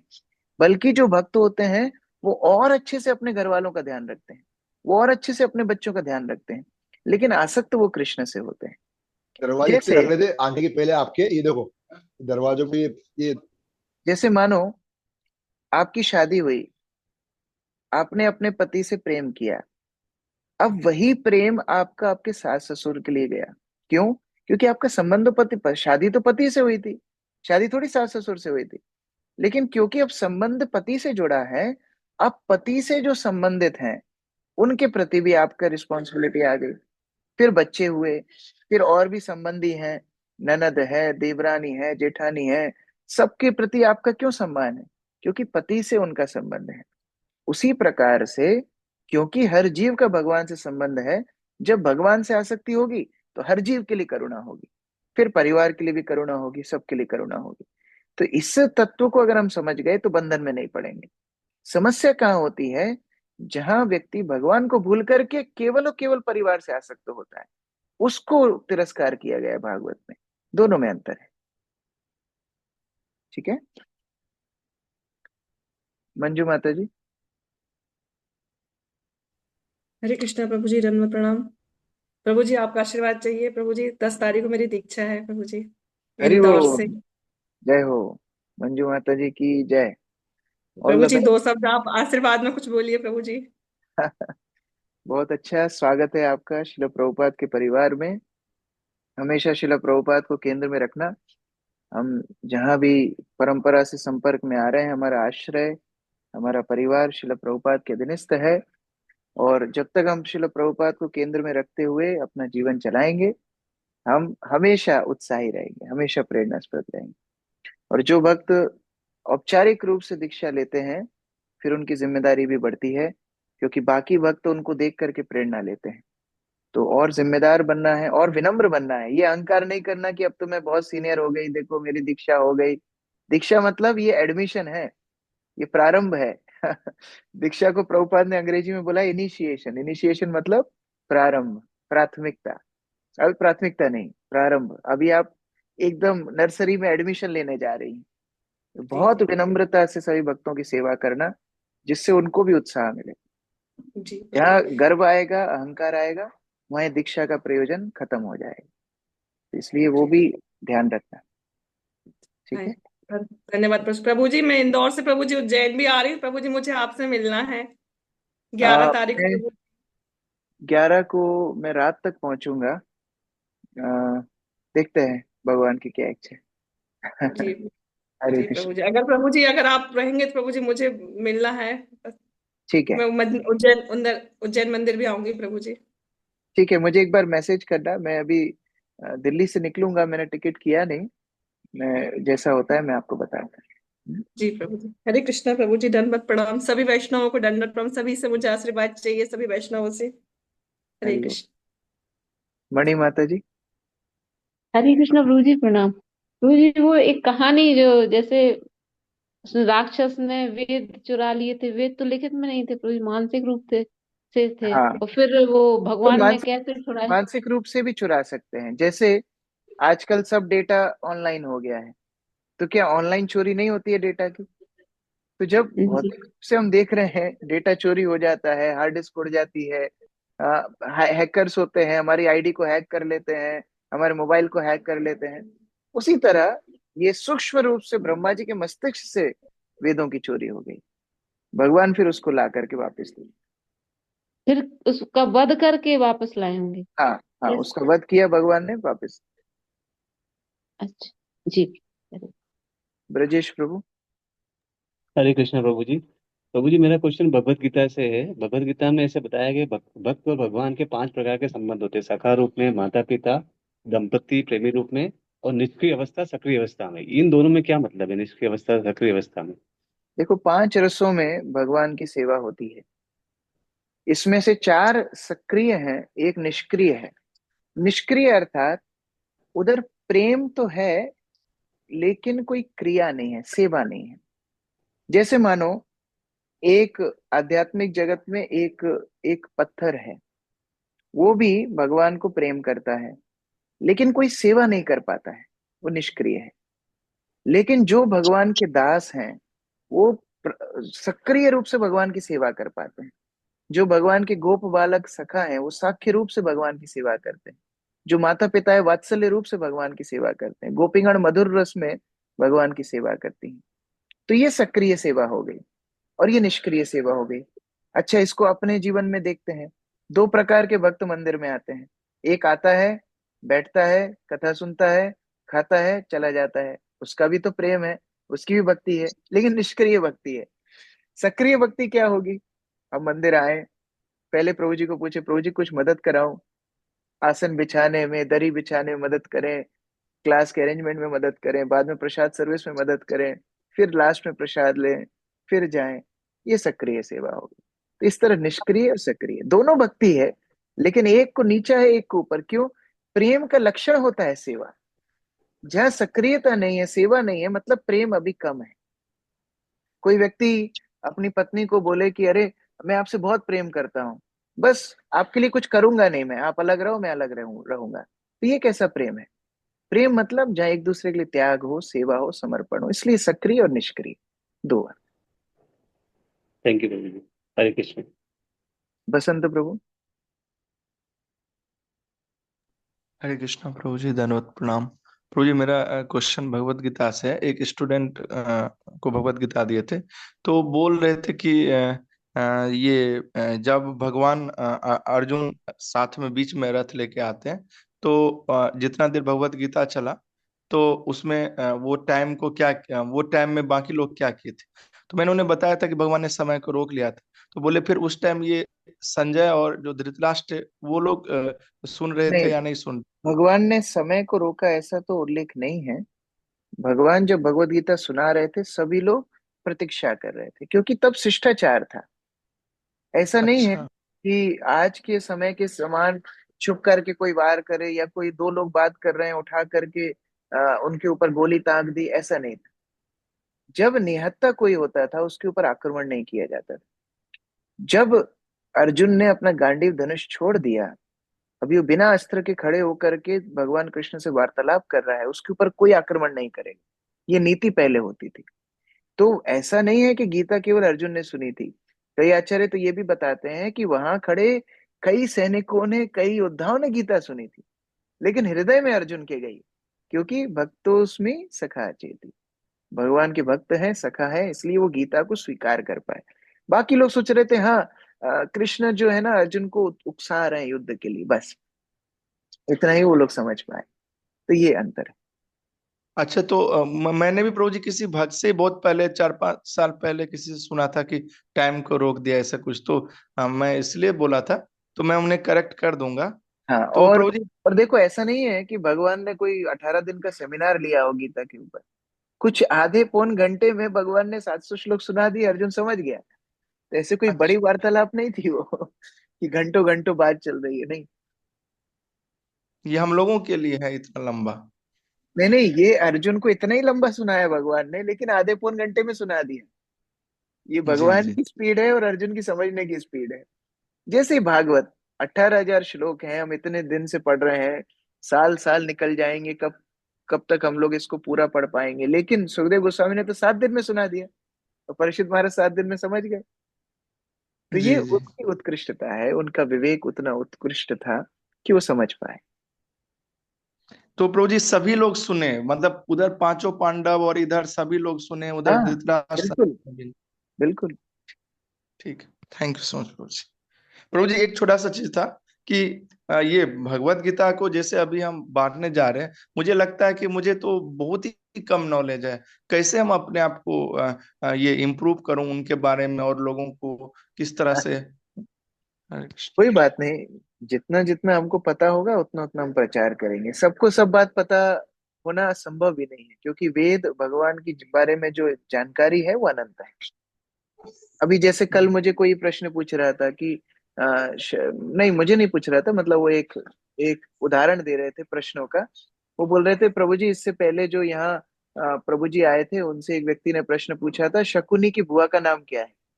अब कुछ तो होगा शकुनी की बुआ का नाम, लेकिन सब बात सबको पता हो ये तो जरूरी नहीं है।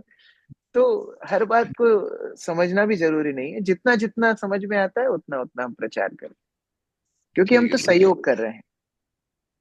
वैसे मैंने प्रभु जी उस स्टूडेंट को बोले कि आप मुझे सुबह भागवत की क्लास होती है, आप आइए, प्रभु जी बहुत अच्छे से बताएंगे। वो बोले ठीक है। हरे कृष्ण। प्रभु जी ऐसा बोल सकते हैं ना। ये भागवतम का सत्र हो सकता है उन भक्तों के लिए ज्यादा प्रेरणास्पद हो जो पहले से थोड़ा जानते हैं, थोड़ा भागवत के विषय में जो जप कर रहे हैं, उनके लिए ज्यादा प्रेरणास्पद रहेगा। जो एकदम नए जन है उनके लिए फिर हम अलग से कुछ गीता के ऊपर सेशन करेंगे तो अच्छा। कृष्णा, वो अच्छा रहेगा। ठीक। ठीक है प्रभु जी, थैंक यू सो मच। हरे कृष्ण। मयूरी का माता जी, लास्ट क्वेश्चन। हरे कृष्ण प्रभु जी, दंडवत प्रणाम। प्रभु जी, वैसे जो मैं क्वेश्चन आपसे पूछने जा रही हूँ वो मैंने एक डिवोटी से पूछा हुआ है और मुझे उसका आंसर भी मिला है। बट जैसे कि हमारे फैमिलीज में सब भक्त नहीं होते हैं, तो मुझे वहाँ से वो चीज़ बार बार सुनने को मिलती है, जैसे कि मेरे पास लड्डू गोपाल की सेवा नहीं है, जगन्नाथ जी है, राधा माधव है। तो प्रभु जी, जैसे मैं कहीं पे भी जाती हूँ तो मुझे सब बोलते हैं कि मतलब लड्डू गोपाल के बिना तो मतलब मंदिर अधूरा रहता है। और वो लोग इस बात को उस चीज़ से भी कनेक्ट करते हैं कि मतलब इन फ्यूचर हम अगर प्रेगनेंसी कंसीव नहीं कर पाते, तो वो इससे भी कनेक्ट करते हैं कि आप पे लड्डू गोपाल की कृपा नहीं हो रही है। तो प्रभु जी मुझे बार-बार ये चीज़ मैं खुद को हील करती हूँ कि नहीं, हम मतलब इस्कॉन के हिसाब से जिस चीज़ों को हम सुनते इस्कॉन के आए हिसाब हैं। से नहीं है, ये वैदिक शास्त्रों के हिसाब से है। ऐसे कौन से पुराण में लिखा है कि लड्डू गोपाल की सेवा नहीं करेंगे तो आपका अनित हो जाएगा? क्या भगवान हमसे द्वेष करते हैं कि आप उनकी इस रूप में सेवा नहीं करोगे तो आपका कुछ अनहित होगा? कभी नहीं। और देखिए सबसे बड़ी बात, ये विग्रहों की सेवा तो कलयुग का युग धर्म ही नहीं। पहले सबसे बड़ी बात, जो ये बात बोल रहे हैं उनको इतना बेसिक भी नहीं मालूम। कलयुग का युग धर्म है हरिनाम संकीर्तन। कुछ करो मत करो सब ऑप्शनल है। भगवान का नाम लेना इस युग में कंपलसरी है, बस। इसके अलावा जो कुछ चल रहा है एक्स्ट्रा चल रहा है। यज्ञ कर रहे हो एक्स्ट्रा कर रहे हो, विग्रह घर में रख रहे हो एक्स्ट्रा रख रहे हो, बाकी कोई आवश्यकता ही नहीं है नाम छोड़ के। चैतन्य महाप्रभु ने अपनी सारी शिक्षाएं, 8 जो शिक्षाष्टकम के श्लोक हैं, कहीं पर भी विग्रह पूजा का उल्लेख ही नहीं किया। भागवत का अंतिम श्लोक हरिनाम संकीर्तन को गुणगान कर रहा है, विग्रह पूजा को गुणगान नहीं कर रहा है। तो ये द्वापर युग का युग धर्म है, कलयुग का युग धर्म ही नहीं है, पहली बात। दूसरी बात, हर भक्त का अपना एक भाव होता है, भगवान से उनका एक संबंध होता है। हम गौड़ीय परंपरा में हैं, हमारा एक अलग भाव है। जो दूसरी दूसरी परंपराएं हैं उनमें अलग भाव है।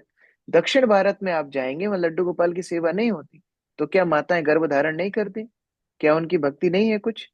आप बद्रिक आश्रम में जाएंगे, नर नारायण की सेवा होती है, वहां लड्डू गोपाल की सेवा नहीं होती। आप उड़ीसा जाएंगे, वहां जगन्नाथ के अलावा और किसी की सेवा नहीं होती। तो हर क्षेत्र में भगवान के भक्तों का अलग अलग भाव भगवान के लिए है। तो केवल इसको एक जनरलाइज्ड कर देना ये सही नहीं है। हाँ, एक परंपरा है जहाँ लड्डू गोपाल की सेवा होती है, वो लोग अपनी सेवा करें, उसमें उनका भाव है। तो अगर हम अपनी सेवा उनके ऊपर थोपें या वो अपनी सेवा हमारे ऊपर थोपें, ये सही नहीं है। अभी आप ये देखिए, 9 वर्षों में भगवान अलग अलग रूपों में है। क्या आर्य माँ लक्ष्मी देवी को बोल रहे हैं कि आप क्यों ऋषिकेश की पूजा कर रहे हो, आप क्यों नहीं कूर्म देव की पूजा कर रहे हो? क्या मनु प्रहलाद को बोल रहे हैं आप क्यों नरसिंह देव की पूजा कर रहे हो, आप क्यों मत्स्य अवतार की पूजा नहीं कर रहे हो? ऐसा नहीं है। हर भक्त का जिस भगवान के रूप से आकर्षण है वो उस रूप में पूजा करे। भगवान कृष्ण के अनंत रूप हैं, बाल स्वरूप है, युगल स्वरूप है, राधा कृष्ण का स्वरूप है, जगन्नाथ का स्वरूप है। जिस स्वरूप का आकर्षण जीव का होता है उस स्वरूप में पूजा करता है। और आकर्षण से बड़ा, जिस परंपरा में वो आता है, जिस गुरु के अधीनस्थ वो है, उस गुरु के आश्रय में वो पूजा करता है। तो हम क्योंकि गौड़ीय परंपरा में है, या तो हम जगन्नाथ बलदेव सुभद्रा की आराधना करते हैं, या गौर निताई की आराधना करते हैं, या राधा कृष्ण की आराधना करते हैं। ये हमारे सेवित भगवान है। इसके अलावा भी भगवान के रूप है, प्रमाणित है, बिल्कुल प्रमाणित है। लेकिन हमारी परंपरा में पूजा नहीं होता तो हम अनर्गल क्यों करेंगे? ये थोड़ा जी। सा अंतर है। ठीक है।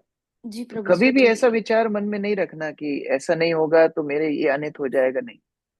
जो कुछ हमारे जीवन में है वो हमारे कर्मों के कारण है। भगवान इसमें हमारा कोई बिगाड़ने वाले नहीं।